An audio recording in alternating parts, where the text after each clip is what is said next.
보니까 돌이켜 보니까 요즘에 말하는 자기주도 학습이 그러니까 초등 때 제가 얘한테 자기주도 학습을 틀을 좀 만들어줬던 것 같아요. 그게 딱 두 가지였는데 네네. 하나는 독서고 하나는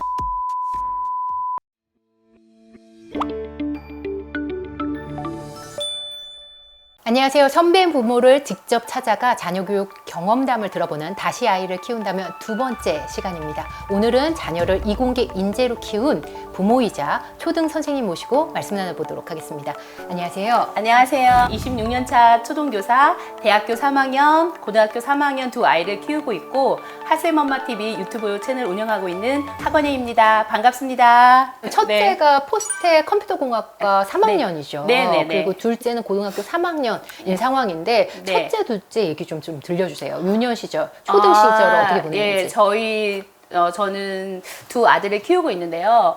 첫째 아이는 성격 자체가 약간 좀 아빠 쪽을 많이 닮았는지 순둥순둥하기도 하고 되게 착하고 겸손하고 좀 제가 키우기 좀 약간 수월한 아이였어요. 그리고 유년 시절에 보면은 이제 어릴 때 책 읽어주잖아요. 책을 읽어주면 한 4살 때 정도에 책을 제가 읽어줬는데 그냥 그 책을 통째로 암기를 해서 한글을 떼는 그런 케이스여서 엄마들의 가장 바람직한 네. 아들상이네요.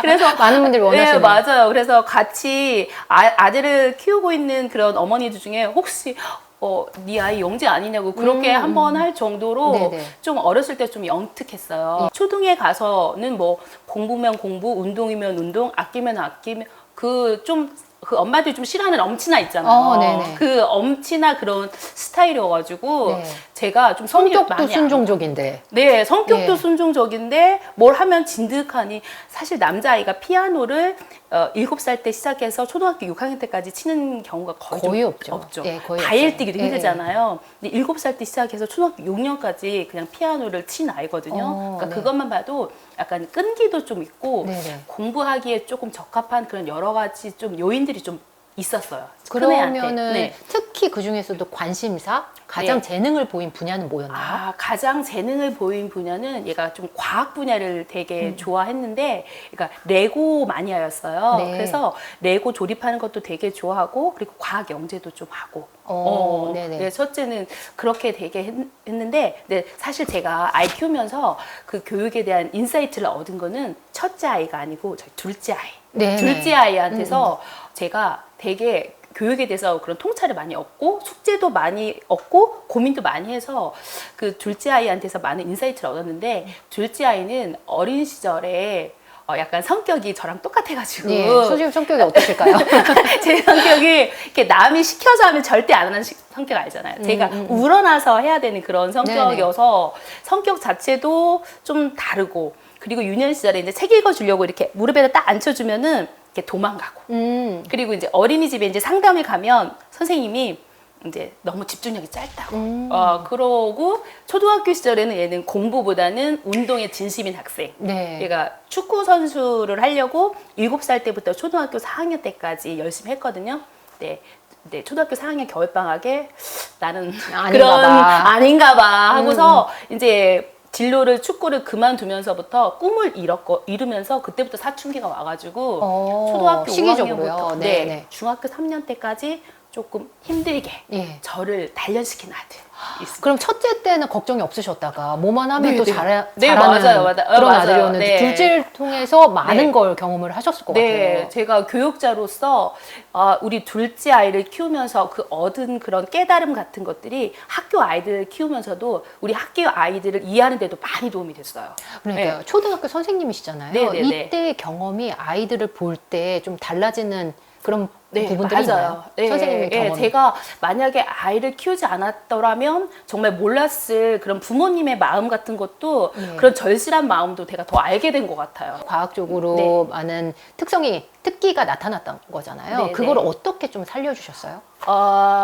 얘가 그러니까 어렸을 때 이제 레고를 너무 좋아하다 보니까 생일 선물이라든지 크리스마스 선물, 어린이날 선물을 다 레고로 선물을 받고 그리고 이제 초등학교 때 얘가 방과 후에 컴퓨터를 엑셀, 파워포인트, 한글을 그걸 배웠어요. 방과 후에 그걸 배우고 그리고 관심이 계속 있었는데 초등학교 4학년 때 예. 담임 선생님이 파워포인트로 예. 그 게임을 만드는 방법을 한번 가르쳐 주셨는가 봐요. 근데 그것이 너무 재미있었는지 집에서 자기가 그것을 하면서 이것저것 해보고 그다음에 결정적으로 중학교 1학년 때 자유학년제 때는 시험이 없잖아요. 그때 아이가 이제 컴퓨터에 관련해서 뭐 레고로 스톱모션을 찍어본다든지 네. 아니면 뭐 컴퓨터 언어, 뭐 비주얼 베이직이라든지 C 언어라는 것을 인터넷을 찾아서 독학을 해서 자기가 그것을 공부를 하면서 배워 나가더라고요. 아, 그래서 얘는 중학교 1학년 때 전공이 결정된 케이스예요. 초등학교, 중학교 때 꿈이 없는 친구들이 너무 많잖아요. 맞아요, 진로도 결정 못하는 친구들, 맞아요, 적성 맞아요. 뭐가 네. 나한테는 중요한 부분이고 뭘 잘하는지 네, 모르는 네, 친구들 네. 대부분인데 굉장히 빨리 네. 제일 잘하는 분야를 발견한 경우네요. 네, 운이 되게 좋았던 거고 초등 때 얘는 공부만 시키지 않았잖아요. 네. 이것저것 제가 워킹맘이다 보니까 방과 후에 5시까지 얘를 케어할 곳이 그때 돌봄 교실이 없었거든요. 네네. 그러니까 5시까지 방과 후로 얘를 돌려야 되는 거예요. 그러다 보니까 이것저것 음악이면 음악, 뭐 운동이면 운동, 뭐 그림이면 그리면 그 시간을 엄마 5시 끝날 때까지 맞춰야 되니까 이것저것 많이 해본 케이스거든요. 학원을 돌리진 않고요. 학원으로는 피아노 정도, 예, 축구 정도고 나머지는 다 방과 후로 다 돌렸어요. 학교 방과 후 프로그램으로. 학교 방과 후 프로그램으로. 네네. 아, 특히 이제 영어 같은 경우는 예. 제가 집에서 그러니까 워킹맘이다 보니까 영어까지는 제가 케어를 못 해주겠는 거예요. 그래서 방과 후에서 얘는 6년 내내 학교 방과 후로 영어를 커버한 케이스예요. 방과 후가 되게 탄탄하게 잘 되어 있었던 학교였어요. 공립이었어요. 대부분 근데 많은 부모님들이 네. 방과 후보다는 학원에 대한 믿음이 더 크신 것 같거든요.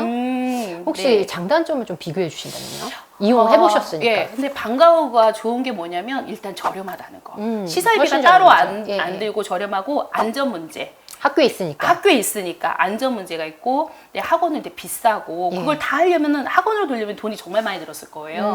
그래서 비싸기도 하고 안전 이렇게 차량을 타고 다니면 맞아요. 조금 예. 위험하잖아요. 네네. 그래서 일단 학교가 저는 안전하다고 생각을 해서 학교 방과 후를 많이 잘 이용한 케이스예요. 그럼 중학교에서도 역시나 잘했나요? 중고등학교 때? 첫째는? 예, 첫째예요. 예, 중학교 때도 예, 중학교 이렇게 막 전교 1등 하는 애들 보면은 막 공부만 이렇게 악착같이 막 하고 막 그런 애들 있었잖아요. 근데 얘는 중학교 때 공부만 하지 않고 제가 아까 말씀드렸다시피 취미생활 네. 컴퓨터로 뭔가 막 자기가 뭔가 해보고 게임 스토리도 막 몇 권 짜보고. 막 써보고 얘는 자유학년제 때 선행 진짜 하나도 안 했어요. 예. 그냥 현행만 하고 자기 취미생활 하고 그냥 영재원 다니고 진짜 그렇게 보냈는데 운 좋게도 항상 독보적인 전교 1등이었고 그다음에 수학은 그렇게 1학년 때 인강하고 2학년 때는 이제 영재교육원을 끊고 이제 학원을 좀 다녔다가 3학년 2학기 때는 또 학원을 잠깐 쉬었어요. 이제 고입 있잖아요. 고입. 네, 네. 얘가 전사고를 준비했었거든요. 아. 전사고를 준비하면 그때 약간 바칼로레아 같은 그런 시험 있잖아요. 예. 정답이 없는 그거를 예. 저랑 같이 준비했어요. 그러셨어요? 예, 그래서 학원을 그만두고 저랑 같이 준비하면서 학원 그만두고 이제 혼자 공부하게 되면서 그러니까 그리고 거기 떨어지고 광역단위 자사고에 온 케이스거든요. 네. 근데 전사고 떨어졌어요? 전사고 떨어졌어요. 오. 전사고 이렇게 잘하는데? 전사고 떨어졌는데 근데 인생이란 게 그런 것 같아요. 네. 얘가 가야 될 곳으로 안내를 해요. 항상. 제가 네, 애들 이렇게 네. 20년간 키워보니까 떨어져서 약간 서운하긴 한데 결국에는 얘가 갈 곳으로 안내가 되더라고요. 그래서 얘가 간 광역단위 자사고가 되게 이공계를 되게 키워주는 학교였는데 네, 네. 얘는 너무 만족하고 다니고 예. 그리고 그 전교 10등 안에만 들어도 괜찮겠다. 근데 어쨌든 자사고니까. 근데, 예, 자사고니까 자사고 되게 쟁쟁한 애들 되게 많잖아요. 예. 그런데 거기서 곧잘 하더라고요. 곧잘 하는 게 아니라 제가 듣기로는 전교 1등을 했던 걸로 졸업했어요. 예, 항상 고등학교 때 전교 1등을 했던 건 아니고 네네. 막 이렇게 주고 받으면서 그 최상위권 애들 주고 받으면서 전교 1등으로 졸업하고 이사장님 상을 받았죠. 그러면 예. 이 선택, 포스트 컴퓨터 공학과는 본인이 선택한 건가요? 아, 그렇죠. 얘가 네. 포스텍 컴퓨터공학과랑 연대랑 고대 다 컴퓨터로 붙었던 거거든요. 근데 사실 저는 서울에 연대나 고대 서울에 가까이 있으면서 보고 싶었어요.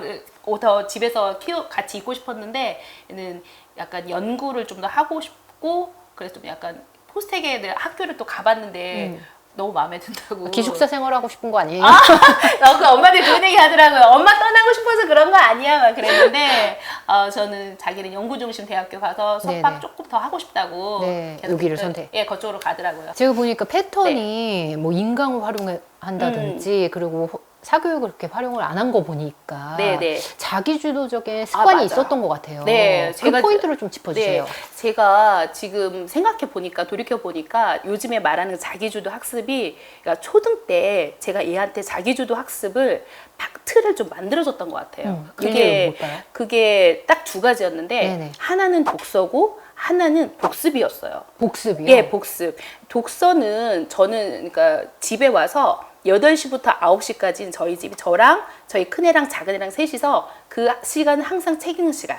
나도 내 책 읽고 큰애도 큰애 책 읽고 작은애도 작은 책 여기 이 거실에서. 네. 그래서 매일 1시간을 독서를 그렇게 하고 책을 이렇게 좋아하게 만든 다음에 그거 이렇게 초등학교 때? 초등학교 4학년 때부터 고1까지 아빠는 아빠 책 읽고 엄마는 엄마 책 읽고 큰애는 네 책 읽고 동생은 동생 읽고 근데 그 시간이 그 독해 문해력 있잖아요. 얘가 고등학교 때 따로 국어학원도 안 다녔거든요. 근데 그 애가 하는 말이 엄마 어렸을 때 책을 많이 읽어두니까 그 국어 공부를 따로 필요 없더라고. 그래서 국어는 진짜 공부 거의 안 하고 네네. 그냥 모의고사 몇 개 보고서도 항상 1등급. 번째, 두 번째는 복습은 제가 국수, 사, 과 영어는 방과후로 하고 이 4가지 과목을 학교 끝나고 하면 문제집을 사줘가지고 오늘 학교에서 들은 걸 배운 것을 여기서 익히게를 했어요. 오늘 들어있는 과목 있잖아요. 네네. 국어 국수사과 중에서 들어있는 과목을 그 진도에 맞게 문제를 풀고 채점을 하는 거예요. 3학년 때까지 얘가 이렇게 해주고 이제 저희 둘째가 이제 1학년에 들어왔잖아요. 그러다 보니까 제가 이 둘째한테 올인하게 되고 첫째는 이제 봐줄 수가 없는 거예요. 그러니까 초등학교 3학년까지 이렇게 해주니까 초등학교 4학년 때부터는 그 습관으로 자기가 하더라고요. 풀고 채점하고 그거를 이제 자기가 스스로. 그걸 어느 정도나? 그럼 학교 갔다 오면 8시부터 9시까지는 그 책을 읽고 아니에요. 그게 어떻게 되냐면 예. 5시 갔다 오면은 애들도 좀 쉬어야 되잖아요. 네. 쉬어서 저는 이게 저녁 준비를 해요. 그래서 6시까지 저녁 준비를 해서 밥을 다 차려 먹고 설거지까지 끝나면 7시. 7시. 7시면은 이제 7시부터 8시까지 애들은 그 1시간 동안에 복습을 하는 거예요. 네. 복습, 국수사과 중에서 오늘 배운 내용 복습. 그다음에 8시부터 9시까지 책 읽기. 그다음에 9시부터 10시까지는 뉴스 보면서 자기네들이 이제 노는 거죠, 둘이. 나는 뉴스를 보고. 선생님, 근데 그게 아이가 지금 학교에서 어느 거를 배웠고 어느 과목 배우고 어느 정도의 분량으로 아이한테 복습을 시킬지 이게 선생님만 좀 가능하지는 않으셨어요? 네, 이게 모든 엄마들도 할 수 있을까요? 그게 좀 더 유리할 수는 있어요. 왜냐면 선생님은 저는 경력이 있으시니까. 저는 그 6년 교육과정을 다 저는 다 꿰고 있는 사람이긴 한데 그런데 뭐 제가 막 일일이 가르쳐 주진 않았어요. 뭐 틀린 게 있으면은 책을 찾아서 한번 본다든지 해답지 보고 해 이렇게 하지 내가 일일이 뭐 앉아서 뭐 2 곱하기 3은 6이야 뭐 이런 식으로 일일이 지도하진 않았어요. 그냥 오늘 배운 내용을 선생님한테 배운 내용을 익히기를 해봐. 네가 오늘 어디까지 배워서 문제집 한번 열어볼까 해서 자 오늘 여기서부터 여기까지 하면 되겠네 라고 이제 하고 저는 이제 그 1시간 동안에 두 애 할 때 왔다 갔다 하면서 봐주는 정도지 일일이 이렇게 제가 지도하진 않았어요. 선생님 그러면 틀리면요? 틀리면 어떻게 하셨어요? 제가 틀린 거는 해답지 보고서 네가 이해하면 오케이. 근데 만약에 그래도 모르면 엄마한테 물어봐. 그건 내가 해줄게. 네. 첫째랑 둘째의 반응이 다른가요? 좀 달랐죠. 예. 여기서 나올 것 같아요. 성향의 차이가. 성향이 달랐어요. 첫째는 그것을 착실하게 하는데 둘째는 꿰부렸죠. 꾀를 부리더라고요. 앉아 있는 것도 힘든 친구들 많잖아요. 맞아요. 꿰부렸어요. 어떻게 하셨어요? 그래서 나중에는 그것 때문에 둘째랑 저랑 약간 좀 부딪히는 거예요. 그래서 저는 약간 먼저 해놓고 노는 스타일인데 이 둘째 아이 같은 경우에는 놀고서 그 데드라인에 딱 맞춰서 그때만 하면 되고 그때 그 엔돌핀이 돈대요. 그 마지막 데드라인이. 그래서 많이 부딪혀가지고 이러서 하는 관계가 망쳐지겠다 나랑. 그래가서 둘째는 초등학교 5학년 때 그 동네 이렇게 보습하고 이렇게 복습 봐주는 네, 조그마한 공부방 아닌데 소규모 학원이 있었어요. 네네. 복습만 봐주는 뭐 선행이나 그런 게 아니라 학교 진도에 맞게 나가는 그런데 5학년 때 거기에서 가는 게 어떻겠니? 그랬더니 오케이. 너랑 나랑 관계가 무너지면 안 되잖니? 그래서 만약에 이제 가끔씩 보면 이제 애 공부 봐주고 싶은데 애랑 관계가 틀어질 것 같아요 하는 분들 있잖아요. 그럼 저는 추천해요. 차라리 보내는 걸. 중학교 이상부터는 내가 이동안 이렇게 열심히 열과 성을 다해서 가르쳤으니 중등부터는 너네가 하는 거다. 그래서 저는 중학교부터는 관여 안 했어요. 학원이 필요하다, 뭐 인강이 필요하다, 뭐 학원비를 내주고 끊어주고 책을 사줄 수는 있지만 뭐 이것은 뭐 여기까지 풀어 이런 거 전혀 안 하고 애가 그냥 저희 첫째 아이 같은 경우는 초등학교 4학년 때부터는 이제 자기가 스스로 가고 둘째 아이 같은 경우는 사춘기였다고 했잖아요. 네네. 둘째 아이는 학원 중학교 때 영어하고 수학학원 보냈어요. 네네. 왜냐면 집에 있으면 싸우면. 너무 괴롭잖아요. 서로 괴로워. 서로 괴롭잖아요. 네네. 네, 그게 지켜보는 게 너무 힘드니까 애가 그래도 사춘기였는데 학원을 가준 거는 좀 저는 고마웠어요. 저는 냅뒀어요. 네. 왜냐면 지금 걔가 사춘기로 약간 우울하고 약간 무기력하고 그런 모습 보이는데 제가 여기다 푸시하고 막 뭐라고 하고 뭐 학원에서 뭐 선생님이 너 잘 못했다고 하는데 뭐 이러면은 얘가 너무 반응이 안 좋을 것 같아서 저 그때 마음 공부 많이 했어요. 우리 둘째 때문에. 예. 마음을 좀 마음을 다잡아야 되겠다. 다잡고 너 애한테 시간을 좀 줬어요. 얘가 꿈을 잃었잖아요. 초등학교 5학년 때 내가 축구 선수를 하고 싶었는데 꿈이 없어진 거였는데 자기가 다시 꿈을 찾아낼 때까지 제가 좀 기다려줬다고 해야 될까요? 근데 또 제가 생각했을 때는 또 네. 첫째는 너무 잘하고 쏙쏙 네. 받아들이는데 네, 둘째는 네. 너무 좀 다르니까 네. 여기서 오는 간극에서 선생님이 좀 고민이 되는 부분이 있었을 것 같아요. 맞아요. 근데 그 고민은 제가 했던 게 아니고 저희 둘째 아이가 되게 초등학교 6학년 정도 됐는데 한 번 울면서 한 적이 있어요. 엄마는 왜 형만 예뻐해? 저는 제가 두 형제를 비교하면서 편애한다고 생각하지 않았는데 그게 제 표정, 몸짓, 말투 뭐 이런 거에서 애가 느껴졌나 봐요. 그래서 그럴 수 걔가 있죠. 좀 더 사춘기를 더 심하게 겪었을 수 있거든요. 그래서 그때부터 제가 좀 변하기 시작한 것 같아요. 내가 달라져야겠다. 내가 진짜 그런 마음이 있었나 보다. 내 진심에. 그러니까 아이가 그렇게 느꼈겠지? 그러고서는 마음을 바꿔먹으려고 되게 많이 노력을 했어요. 그럼 어떻게 바꾸셨어요? 일단은 어떻게 바꿨냐면 이제 수녀님들, 예.